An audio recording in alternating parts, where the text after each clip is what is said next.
Forced government spending cuts take effect March 1st. It's what Washington has been calling the sequester.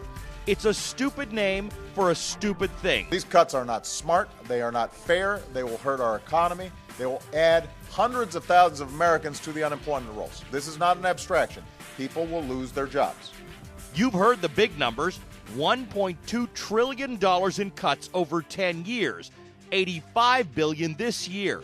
That's 13% cuts to defense, 9% to everything else. We're weeks away from the president's sequester, and the president laid out no plan to eliminate the sequester and the harmful cuts that will come as a result of it. The forced budget cuts were created during the 2011 debt ceiling debacle. They were passed by Congress and signed by the White House.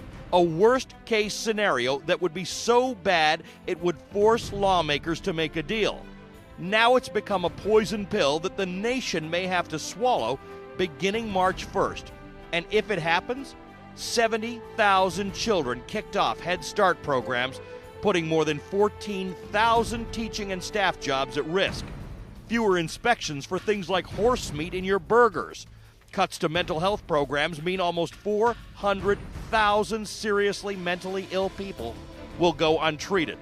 Homeland Security drawdowns would result in longer wait times at airports, and scaled-back cybersecurity would mean more vulnerability to attacks from hackers in China and at home, threatening our infrastructure.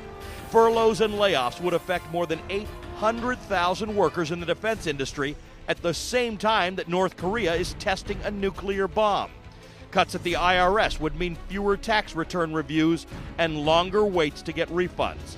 And more than 100,000 people would be thrown out of emergency housing and onto the streets. One way or another, everyone is going to feel this, while Washington continues to play the blame game. The bottom line is very simple. The Republicans have proposed devastating cuts. Washington Democrats have gotten used to Republicans bailing them out for their own lack of responsibility.